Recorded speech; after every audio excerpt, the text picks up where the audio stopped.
जय हिंद दोस्तों, नमस्कार। मैं विकास सर, डायरेक्टर माइडियस एकेडमी। आप सोच रहे होंगे कि ये थंबनेल में क्या लिखा है सर ने, कि क्या पटवारी परीक्षा में आप भी तो ये गलती नहीं कर रहे हैं। ठीक है, क्यों, ऐसा कैसे हुआ या यूँ क्या हो रहा है ऐसा, जो मैं आपको बताना चाह रहा हूँ। कारण क्या, अभी बीच में कुछ स्टूडेंट से मैं डिस्कशन कर रहा था तो मुझे ऐसा लगा कि ये लोग कुछ गलती कर रहे हैं अपनी तैयारी के दौरान, और वो गलती नहीं होनी चाहिए। क्योंकि अब आपके पास सिर्फ लगभग 40-41 दिन बचे हैं, क्योंकि 1 फरवरी तो आज हो गया और 15 मार्च से आपका पेपर शुरू होगा।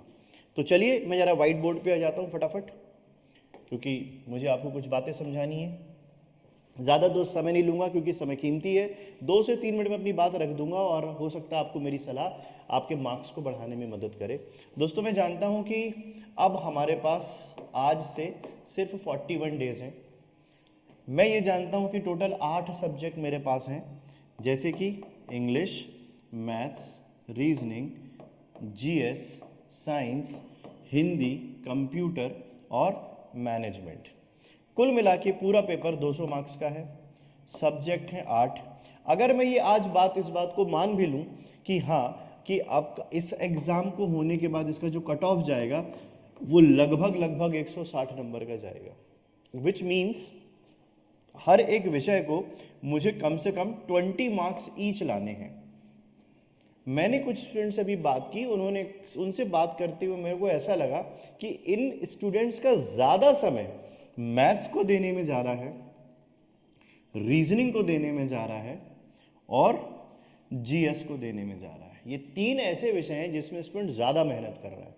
तो बेटा, मैं एक बात आपसे कहना चाहता हूँ, आप इन 3 विषय में कितनी भी मेहनत करोगे तो आपको कुल मिला के 25 क्वेश्चन इधर आने हैं, 25 इधर आने हैं, 25 इधर आने हैं। क्योंकि एक 8 विषय है, अपन ये मान के चलें कि 25 ईच सब्जेक्ट आएगा। हो सकता है किसी पेपर में प्लस माइनस हो, एजम्पशन है, लेकिन 25 मार्क्स तो फिर भी हमें समझ में आते हैं। आपने बहुत ज़्यादा भी मेहनत करी तो आपके इधर 25 कुल मिला के आपके टोटल मार्क्स जो हो रहे हैं वो 75 हो रहे हैं, जबकि आपको टोटल कट ऑफ पहुंचना है कहाँ पर, 160। तो आप ये देखो, कहीं आपका पढ़ाई का मैक्सिमम समय इन विषय पे तो नहीं जा रहा है।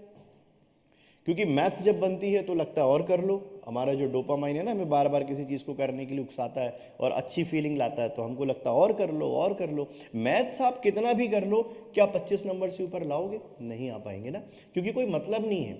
आप ये देखो कि आपने, सॉरी, क्या मैनेजमेंट, क्या कंप्यूटर, क्या साइंस, इन 3 विषय को इन सब सब्जेक्ट के बराबर ले पाए हैं, कर पाए हैं, तैयारी हो पाई है? या आपके साइंस में आ रहे हैं कुल मिला के 15-16 नंबर, कंप्यूटर में आएंगे 16, अगर मैनेजमेंट में आ गया 18-17-16, अगर ये आ रहे हैं तो 16 2 32, 16 3 ये हो रहे हैं आपके 48 मार्क्स, ये हो रहे हैं आपके 75 मार्क्स। कितने नंबर हुए टोटल? 123 है ना, सॉरी। तो 123 मार्क्स क्या 160 पे पहुंचा रहे हैं? अभी भी आपको कुछ नंबर चाहिए। हिंदी भी स्टूडेंट कॉन्फिडेंट रहता है कि हाँ मैं निकाल लूंगा 25 नंबर। और इंग्लिश, आप इस बात को ध्यान रखिए कि आपको पहले ये कोशिश करनी है, कुछ टेस्ट पेपर लगाइए अभी अभी से, और ये कोशिश करिए कि इन सभी में, सभी पेपर में आपके, इन सभी पेपर में आपके लगभग हर पेपर में 60 नंबर एटलीस्ट आने चाहिए। कितने आने चाहिए? कम से कम 16 नंबर का हर पेपर आपका कवर होना ही चाहिए आज की डेट से। अगर किसी एग्जाम में आपके 16 से कम हो रहे हैं, किसी टॉपिक में आपके पास 16 से कम हो रहे हैं, तो इसका मतलब यह है कि पहले उस सब्जेक्ट को और उठाइए। फिर क्योंकि आप तो कॉन्फिडेंट हो कि भाई मैथ्स में खींच लेंगे, रीजनिंग में खींच लेंगे, जीएस में खींच लेंगे, हिंदी में खींच लेंगे, यानी 4 सब्जेक्ट पे तो आप मार्क्स खींच लोगे, और हो सकता है पूरे 25 भी खींच लो तो 100 नंबर तक तो आप फिर भी खींचोगे, एक भी क्वेश्चन गलत नहीं होगा। तो लेकिन क्या ये बाकी के विषय हैं आपके जो आपको 60 नंबर दे जाएंगे? तो 60 नंबर का कैलकुलेशन बड़ा आसान है।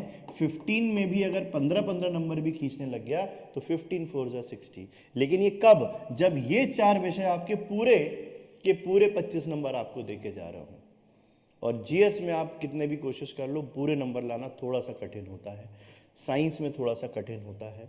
मैनेजमेंट आपके लिए एक नया विषय है, कंप्यूटर आपके लिए नया विषय है। और जो बच्चे पहले तैयारी कर रहे थे कि कांस्टेबल की या जीडी की, उसमें इंग्लिश आती ही नहीं थी, इंग्लिश आप पहली बार पढ़ रहे हो, तो क्या इतने नंबर खींच पाओगे? तो आप बेटा, मेरी एक सलाह है जो लास्ट लाइन में आपको बोलने वाला हूँ, वो ये है कि अपने आप को पहले एक पूरे विषय में देख लीजिए, मेरे एवरेज मार्क्स कितने आ रहे हैं। मैथ्स में तो आप खींच ही लोगे। अब जहाँ जहाँ आप माइनस में जा रहे हो, जहाँ जहाँ आप माइनस में जा रहे हो, उस पर मेहनत करो, उसको पहले ऊपर उठा लो, उस मार्क्स को ऊपर उठाओ, क्योंकि वही आपको पास कराएंगे बेटा। क्योंकि हर चीज़ की एक लिमिट है ना, हम कितनी भी स्पीड से दौड़ेंगे तो भी हम उड़ नहीं सकते। आप मैथ्स में बहुत कोशिश कर लो तो भी 25 से ऊपर नंबर नहीं ला पाओगे, जीएस में नंबर नहीं आ पाएंगे, क्योंकि क्वेश्चन ही 25 नंबर के आने हैं।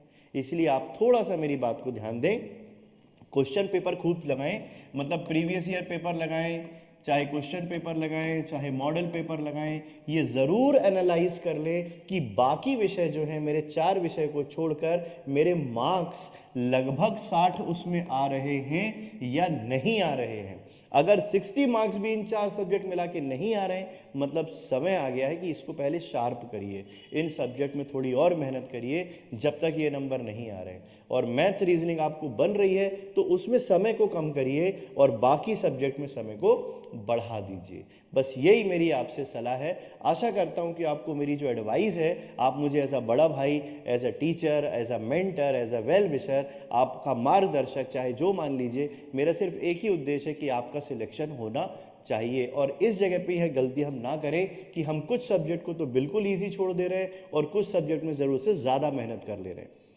ठीक है, तो इस टॉपिक के साथ मैं अपनी बात को ख़त्म करता हूं। बेटा, हमें मेहनत करनी है, मौका बार बार नहीं आएगा। ये जो लहर आई है, वैकेंसी आई है, ये एक महायज्ञ जो हो रहा है आपके लिए, ये इसमें आपको अपनी आहुति तो देनी ही है, आपको तो इस बार सिलेक्शन लेना ही है। लेकिन कहीं कुछ गलती ना हो रही हो, इसीलिए आपके लिए एक प्रकार का ये एडवाइस एंड वार्निंग वीडियो था। आशा करता हूं आपको वीडियो अच्छा लगा होगा। अपने दोस्तों को भी बताइए, कहीं ऐसा ना हो कि वो भी ये गलती कर रहा हो।